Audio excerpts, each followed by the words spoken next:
স্বাগতম সবাইকে। তোমরা দেখছো স্টাডি স্পার্ক স্টুডিও। আজকে আমরা খুব সহজে শিখব একটি আয়তক্ষেত্রের ক্ষেত্রফল কিভাবে নির্ণয় করা যায় অ্যালগরিদম ও ফ্লোচার্ট দিয়ে। প্রথমে আমাদের মনে রাখতে হবে আয়তক্ষেত্রের ক্ষেত্রফলের সূত্র হলো দৈর্ঘ্য গুণ প্রস্থ। মানে যদি দৈর্ঘ্য হয় 8 সেমি আর প্রস্থ হয় 5 সেমি, তাহলে ক্ষেত্রফল হবে 8 গুণ 5 40 বর্গ সেমি। তাহলে চলো এখন দেখি কিভাবে আমরা এই কাজটি অ্যালগরিদম আকারে লিখব। অ্যালগরিদম মানে হলো কাজ করার ধাপগুলোর একটি ক্রম। তো ধাপ 1 প্রোগ্রাম শুরু করি। এরপর হচ্ছে ধাপ 2 ইনপুট হিসাবে দৈর্ঘ্য নিলাম a এবং প্রস্থ নিলাম b, চলকের মান গ্রহণ করি। এরপর ধাপ 3 ক্ষেত্রফল a ইন্টু b নির্ণয় করি, যেটা হলো সূত্র আর কি, a ইন্টু b। এরপর ধাপ 4 ক্ষেত্রফলের মান প্রিন্ট করি।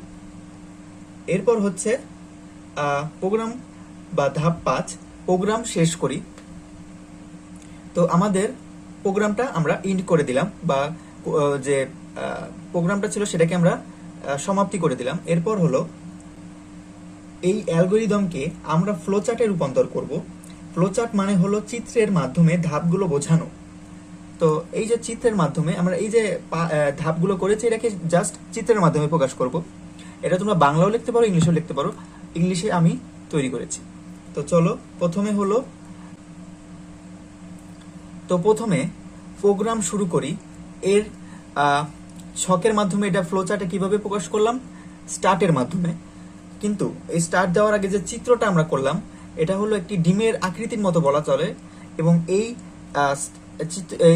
চিত্রটি অঙ্কন করবো আমরা শুরুর দিকে, মানে যখন শুরু করব প্রোগ্রামটি তখনও আমরা এই চিত্রটি ব্যবহার করব, এবং শেষ যখন আমরা এটা সমাপ্তি করব তখনও এই একই টাইপের চিত্র আমরা ইউজ করব। এরপর হচ্ছে ইনপুট হিসাবে দৈর্ঘ্য a এবং প্রস্থ b চলকের মান গ্রহণ করি।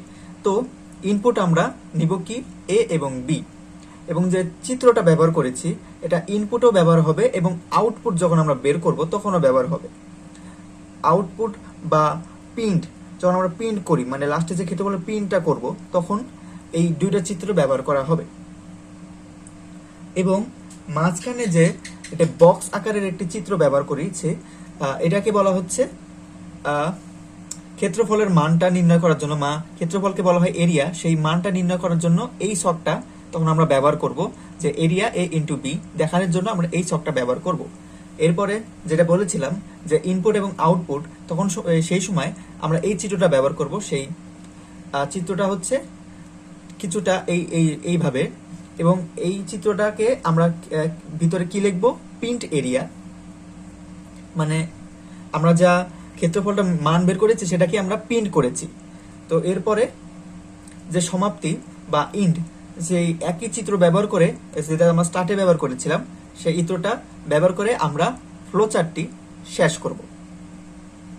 ভালো লাগলে লাইক দিয়ে দিও, কমেন্ট করে জানিও কেমন লাগলো।